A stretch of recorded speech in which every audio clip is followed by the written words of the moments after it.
ನಮ್ಮ ಕರ್ನಾಟಕದಲ್ಲಿ ಮಹಾಜ್ಞಾನಿಯಾದ ಪ್ರಿಯಾಂಕ ಖರ್ಗೆಯವರು, ಧರ್ಮಭೀರು ಮತ್ತು ಮಹಾನ್ ಭಕ್ತ ಶಿರೋಮಣಿಯಾದ ಡಿ ಕೆ ಶಿವಕುಮಾರ್ ಅವರು, ದಯವಿಟ್ಟು ನೀವು ಆ ಬಿಡದಿಯ ಆ ರೈತರ ಮಣ್ಣಿಗೆ ಹೋಗಿ ಅವರ ಬಾಯಿಗೆ ಮಣ್ಣಾಕಬೇಡಿ. ನಿಮ್ಮ 7ನೇ ಭಾಗ್ಯ ಮಣ್ಣು ಭಾಗ್ಯ ಅಂತ ನಿಮಗೆ ಗೊತ್ತು. ರೈತರ ಬಾಯಿಗೆ ಮಣ್ಣು ಭಾಗ್ಯ. ಮುಖರ್ಜಿ, ಶ್ಯಾಮ್ ಪ್ರಸಾದ್ ಮುಖರ್ಜಿ, ಇದೇ ಕಾಶ್ಮೀರದ ವಿಷಯ. ಏಕ ದೇಶ ಮೇ ದೋ ನಿಶಾನ್ ದೋ ಪ್ರಧಾನ್ ನೈ ಚಲೇಗ ಅಂತ ಹೊರಟರು. ಅವ್ರನ್ನ ಅರೆಸ್ಟ್ ಮಾಡಿ ಅವ್ರನ್ನ ಕೊಂದರು ಅಂತೇಳಿ ಹೇಳ್ತೇನೆ ನಾನು. ಆಗ ಅವರ ಜೊತೆಯಲ್ಲಿ ಅರೆಸ್ಟ್ ಆದ 23 ವರ್ಷದ ಹುಡುಗ. ಆ ಹುಡುಗ ವೆಸ್ಟ್ ಬೆಂಗಾಳದವರು. ಅವತ್ತಿನಿಂದ ನಿರಂತರವಾಗಿ ನಮ್ಮ ಹಿಂದೂ ಪ್ರಾಬಲ್ಯದ ಒಂದು ಸರ್ಕಾರ ಬರಬೇಕು ಒದ್ದಾಡ. ಈಗ 98 ವರ್ಷ ಅವರಿಗೆ.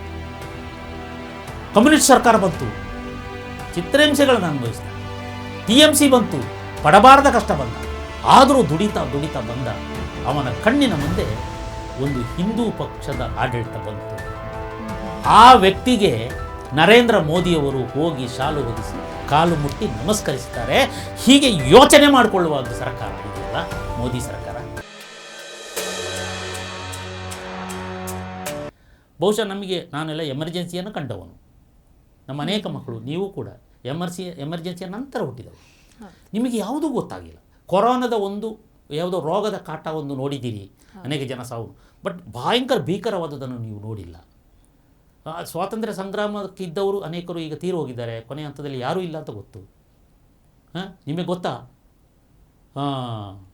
ಅವತ್ತು ನಮ್ಮ ಮುಖರ್ಜಿ, ಶ್ಯಾಮ್ ಪ್ರಸಾದ್ ಮುಖರ್ಜಿ, ಇದೇ ಕಾಶ್ಮೀರದ ವಿಷಯ ಬಂದಾಗ ಅದಕ್ಕೆ ಹೊರಟರು.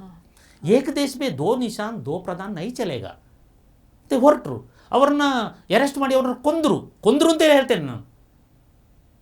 ಅವ್ರು ಕೊಂದರು. ಹಾರ್ಟ್ ಅಟ್ಯಾಕ್ ಅಂತ, ಎಲ್ಲರೂ ಹಾರ್ಟ್ ಅಟ್ಯಾಕೆ, ಇವರಿಗೆ ಸತ್ತವರೆಲ್ಲ ಹಾರ್ಟ್ ಅಟ್ಯಾಕೆ. ಕೊಂದರು. ಆಗ ಅವರ ಜೊತೆಯಲ್ಲಿ ಅರೆಸ್ಟ್ ಆದ ಒಬ್ಬ 23 ವರ್ಷದ ಹುಡುಗ. ಆ ಹುಡುಗ ವೆಸ್ಟ್ ಬೆಂಗಾಳದವನು. ಆ ಹುಡುಗ ಅವತ್ತಿನಿಂದ ನಿರಂತರ, ಅವನು ಜೈಲಿಂದ ಬಿಡುಗಡೆ ಬಂದ ವೆಸ್ಟ್ ಬೆಂಗಾಳಲ್ಲಿ. ಅವತ್ತಿನಿಂದ ನಿರಂತರವಾಗಿ ನಮ್ಮ ಹಿಂದೂ ಪ್ರಾಬಲ್ಯದ ಒಂದು ಸರ್ಕಾರ ಬರಬೇಕು ಅಂತ ಒದ್ದಾಡ್ತಾ ಇದ್ದ ಆ ಹುಡುಗ. ಈಗ 98 ವರ್ಷ ಅವರಿಗೆ. ಕಮ್ಯುನಿಸ್ಟ್ ಸರ್ಕಾರ ಬಂತು, ಚಿತ್ರಹಿಂಸೆಗಳನ್ನು ಅನುಭವಿಸಿದ.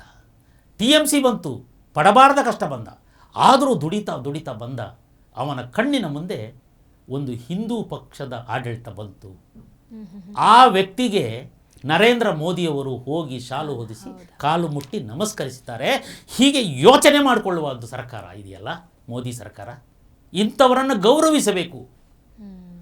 ಶ್ಯಾಮ್ ಪ್ರಸಾದ್ ಮುಖರ್ಜಿ, ಜನಸಂಘದ ಸ್ಥಾಪಕನ ಜೊತೆಯಲ್ಲಿ ಜೈಲಿಗೆ ಹೋದಂಥ ವ್ಯಕ್ತಿ ಇವತ್ತು 98 ವಯಸ್ಸಿನ ವೃದ್ಧ.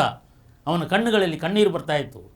ನಾನು ಜೀವಂತ ಇರುವಾಗಲೇ ನನ್ನ ಕನಸು ನನಸಾಯಿತು ಅಂತ ಸಂಭ್ರಮಿಸಿದ ಆ ವೃದ್ಧನ ಕಾಲಿಗೆ ಎರಗಿ ಈ ದೇಶದ ಪ್ರಧಾನಿ ಅವರಿಗೆ ಸಾಲುವುದು ಸನ್ಮಾನ ಮಾಡ್ತಾರೆ. ಇಂಥ ಘಟನೆಗಳು ನಿಮ್ಮಲ್ಲಿ ಇದೆಯಾ ಕೇಳ್ತೇನೆ. ಅವರಿಗೆ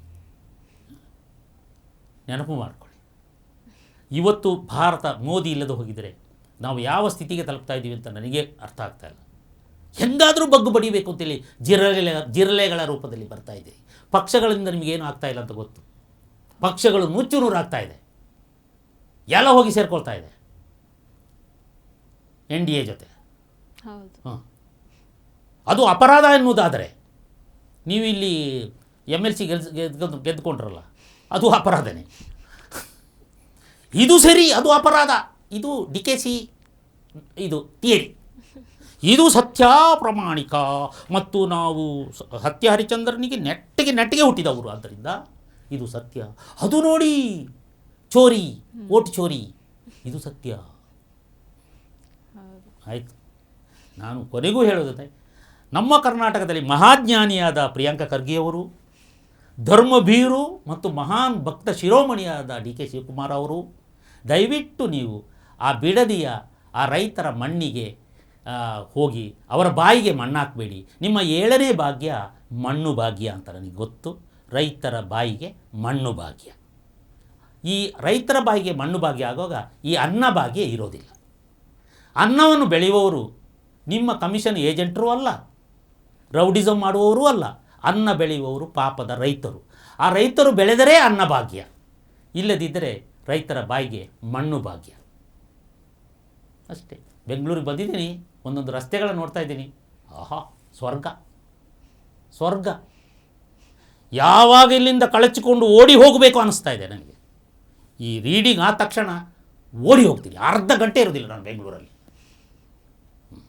ನನ್ನ ಕೊಡುಗೆ ನನಗೆ ಸಾಕು, ಸ್ವರ್ಗ. DK ಶಿವಕುಮಾರ್ ಅವರೇ, ಬೃಹತ್ ಬೆಂಗಳೂರು, ಬ್ರಾಂಡ್ ಬೆಂಗಳೂರು. ನಮಸ್ತೆ. ಟಿವಿ ವಿಕ್ರಮ, ದೇಶ ನಿಮ್ಮ ಕೈಯಲ್ಲಿ. ಈ ಕಾರ್ಯಕ್ರಮ ನಿಮಗೆ ಇಷ್ಟ ಆಗಿದ್ದಲ್ಲಿ ಲೈಕ್, ಶೇರ್ ಹಾಗೂ ಕಮೆಂಟ್ ಮಾಡಿ. ಟಿವಿ ವಿಕ್ರಮದ ಕಾರ್ಯಕ್ರಮಗಳನ್ನು ನಿರಂತರವಾಗಿ ವೀಕ್ಷಿಸಲು ಸಬ್ಸ್ಕ್ರೈಬ್ ಮಾಡಿ, ಬೆಲ್ ಐಕನ್ ಒತ್ತಿ.